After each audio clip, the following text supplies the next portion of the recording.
What's up, guys? Welcome back to the YouTube channel. I've got like a little lisp happening. It's okay. I went to the dentist to get a cavity filled, and my lip, my chin, and my tongue is still very numb. So it feels really weird. But we're over here at Mike's shop. Luckily, he let us come over here. We're getting it up on the lift. Let me show you what we got going on today. This is going to be awesome. I can't believe we got this. It's going to really, I think, improve the car. Let me show you what we got going on. Go to turbojohnracing.com, grab yourself some merchandise, comment, like, and subscribe. Thanks, guys. So we got a box from my buddies over at Tin Solder Racercars, and man, I am super excited. These are the low prep brackets. These are the low prep brackets that are designed for the existing 4-link. So we're going to stick these on hopefully today as well. The craftsmanship on these things is just freaking unbelievable. I mean, look at these welds. I mean, that is insane. I'm excited to put these things on. We might put those on first. I also got from Hammer Designs, which I got these from Tin Soldiers as well. This is the Wishbone kit, and it's got some type of like bushing bearing thing in there. And this thing is super easy to slide in and out. The reason we did this is because we got a diagonal on the rear end now, and with the diagonal, anytime you change the lower control arms, you got to disassemble it completely. And also go check out their YouTube channel. It's doing pretty good, and they're sharing a ton of information. And so they went over the importance, why they developed these, and that style of bracket on one of their videos. It's freaking awesome, guys. I appreciate it. Check it out.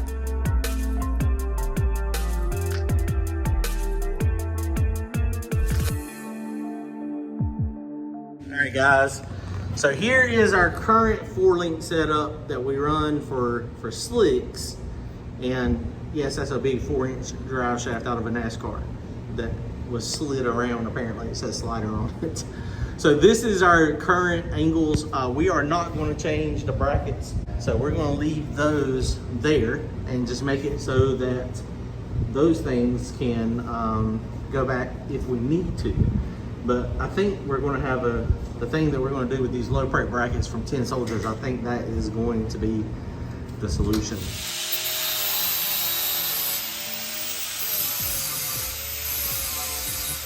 All right, guys, we're going to mount the Wishbone on the top up here, on this bar here. And it's going to be the wide part here, and then it's going to go across the top and go mount to the top of the rear end. So the measurement we need here is about 18 to 19 inches wide. I mean, we think the wider it is, you know, the better it'll be at stabilizing. But I don't know how accurate that is. That's just what we're kind of thinking. So Mike is grinding on it now, trying to make it so that we can get the right angle. And then once we get the right angle on this, then we're going to try to TIG weld it up. Now Jason told me, he said, be careful not to overheat.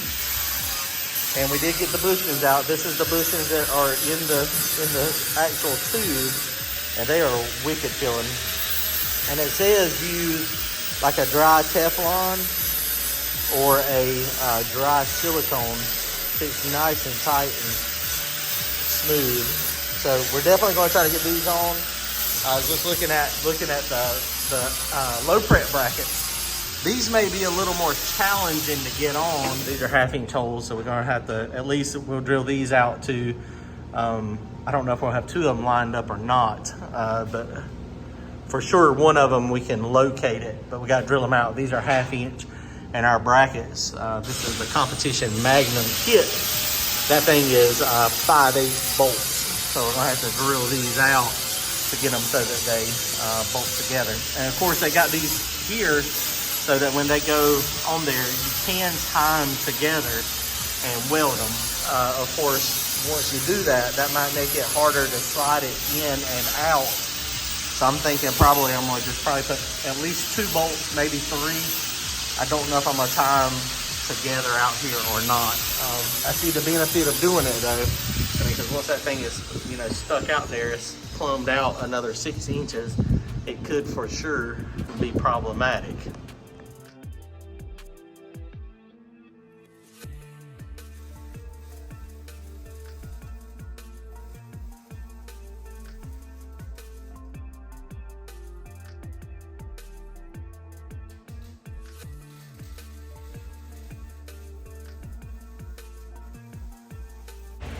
All right, guys, it's day number 2 working on a wishbone and the low prep brackets.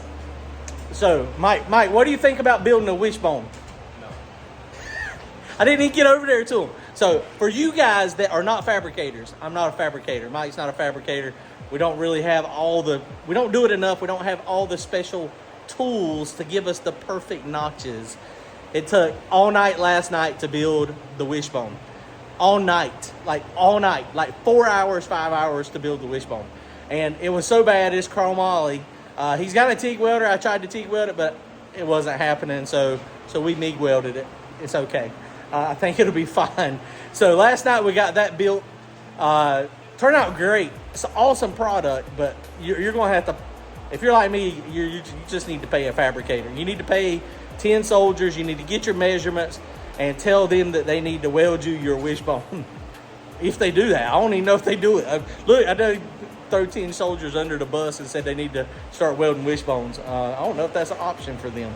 But if not, you're going to spend 4 to 5 hours. At least we did. So anyway, day number 2, we got it installed. Let me show you what it looks like. I'll show you what we did. All right, guys. So there is the wishbone up there in its glory. You can see the welds, and we put a few coats of hammer tone on it. And yeah, hammer tone. I sent Jason from Tin Soldiers. I sent him a message today and said the wishbone was not very easy to build. But we got it MIG together and we put hammer tone on it. He said, that's okay, hammer tone fixes everything. But I agree for us anyway. But it's gonna work. I mean, when you look at our other stuff too, I mean, we got MIG welds and we got TIG welds. I feel like a country song. So we got it installed though. The way they make that thing, it's got those bushings on the inside. And those bushings make that thing slide really nice and easy. You do have to use a dry lubricant spray on them, and so we done that. So wishbone is on, and the reason I wanted to put the wishbone on is because the diagonal bar going from here to the other side, I've already moved this up. So this is, when you move it a lot, then you have to play with the centering of the rear end, and it's just a problem. So right now, this is our radial stance that is maxed out. That is how much separation it will get from full tilt. So we're going to let it down. The other thing we had to do is put the springs on it. We changed back springs. We took the 1460s off of it, and we're going back into track racing, so we put 1495s on it. So we've got a lot of compression that's going to happen, but we got a lot of weight we got to put back here in the back to make it work.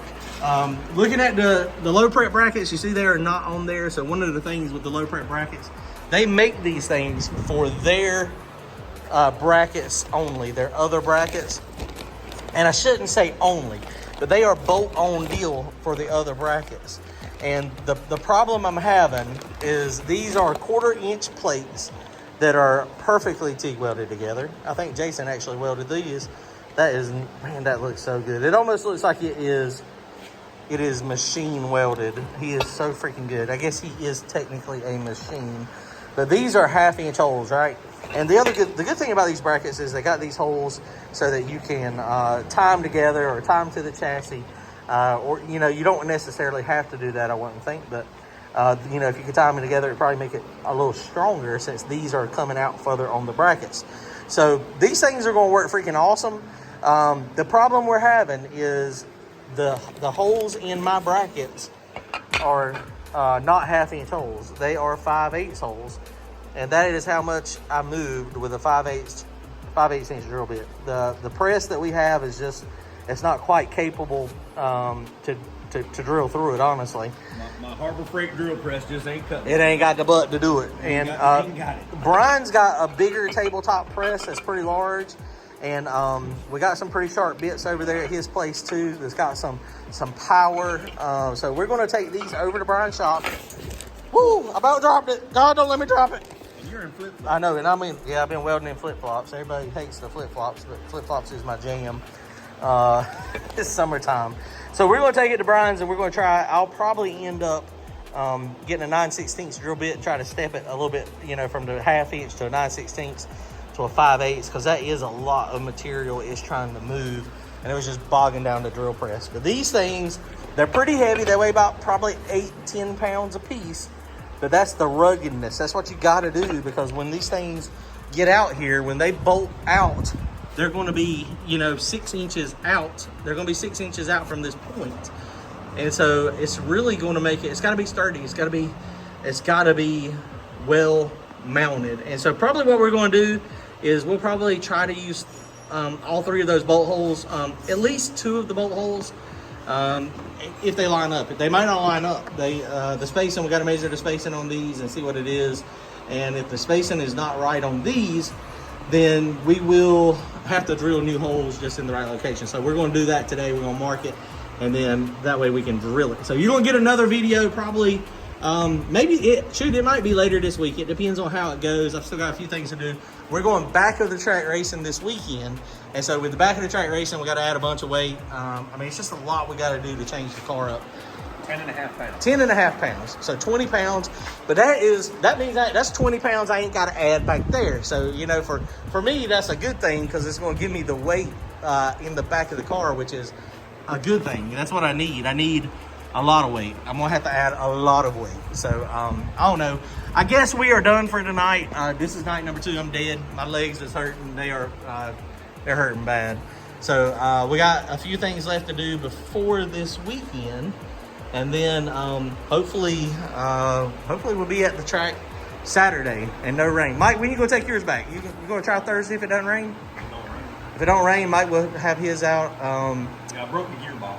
Yeah, that's what he didn't make any. I didn't get but that one pass where he knocked the tire off. But they were working with it and trying to work on it, and then they were struggling a little bit too with driving the car. The gearbox was locked. What'd you say? Locked up, the worm gear. Worm gear locked up. So I mean, it was very difficult, and that's old. I mean, no, the original 1970 stuff. So he ordered one of those, and it came in today. So he's gonna be working on it tomorrow. So he'll be ready to go racing too, maybe this weekend. There's a bunch of racing this weekend. Thunder Valley has got a radial race at the front of the track, so y'all might be able to go to Thunder Valley. He needs radial stuff. And there's some no-prep races around everywhere as well. Shady Side's got a big race. I might throw the slicks on the green one. Or we take a Vega.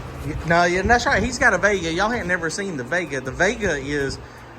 it's an old nitrous car, but it would actually probably be a pretty good no-prep car, honestly. So he's got options. I don't know what he's going to end up doing. He's got lots of stuff. This thing's gonna look like a 4-wheel drive. I bet it don't hardly fall none. Look, yep, it didn't come down hardly none. So we got some preload. It'll be back looking like a lowrider in just a few days.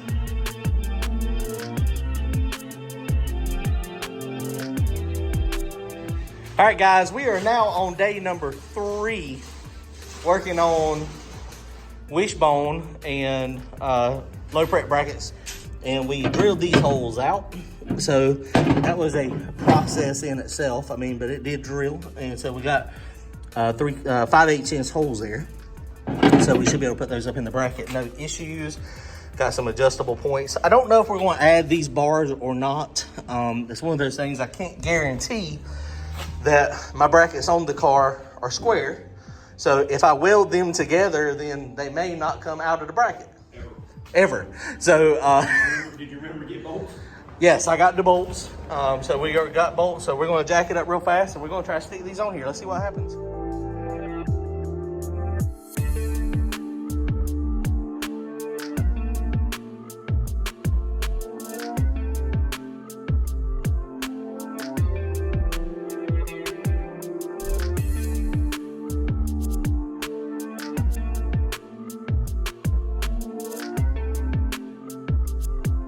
All right, guys, well, we are super close. These brackets are freaking awesome. I made a critical mistake, though. If you notice, we got one bolt in, and of course that goes way above the top of our bracket. But the thing is, these brackets are designed for their particular brackets.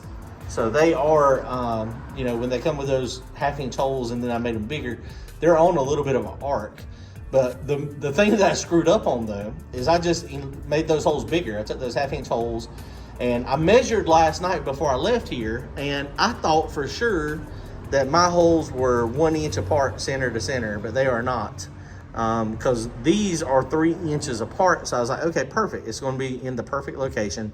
But what it looks like, I'm about a half a hole off. So these must be 3/4 of an inch apart instead of an inch. So now we've got to we got to get this in the right location where we want it. And, you know, we got one bolt that we can get in there. And then we got 2 choices. Either we can weld it to the bracket and make it so that it is a permanent fixture on the car. And, you know, that right there, I mean, looks freaking awesome. It's just like their brackets. Or we can take this back off, take it back to Brian's, mark it, and then drill it. And then once we drill it, then we can make this thing so that it's removable. And then I've got upper control arm and upper control arm that's going to be shorter. And then that way, if something happens and we need to put it back to equal length 4-link bars, then we can do that. So I think that's probably the better option. So it looks like we gotta have another night of work for us. Yay. Okay. All right, guys and girls, we have consulted with the experts. We called Tin Solder Racercars, and Jason, he told me he's pretty confident that, and I believe him, and I agree that I'm probably going to be almost every day of the week happier with a shorter upper bar. And so he said he would just weld it in there and be done with it. And so that's what we're going to do. Now, we do have these flipped around from what they normally do. Normally they have a bigger hole up top. But to get our angles the way we want them, and with to line everything up, that's the way it works out best for us right there. So that's what we're going to do. So I got the end welded on one of these bars. Not the best thing, but Jason will be happy that it is not MIG welded, it is TIG welded. Now, you know, there again, I'm not a welder, I'm a grinder, but that's much better than what I was able to put out the other day. So let's weld the brackets in. All right, guys, so here we go. This is our final location that we have chosen. Mike thinks we should he thinks we should not weld it. He thinks we should bolt it. He said he's been there, done that, and honestly, looking at it with the angles I got, I don't know if that's in there far enough to get the angle where I like it to where I want it. And I talked to Jason about the angle, the arc of the rod. That's where it needs to be, but okay, let's debate some more.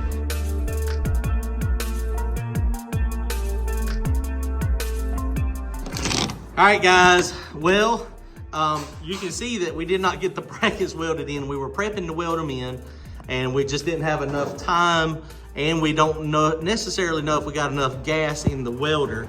And so tonight is the last chance I'm gonna get to work on the car until probably one day next week. So we're gonna readdress next week.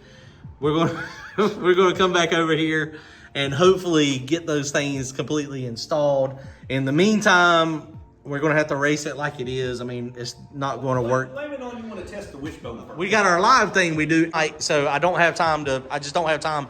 I could have possibly got one side welded in and we could have pushed it back in the trailer because we can't leave it on the lift because this is where he works every day. So I can't tie up his lift for multiple days.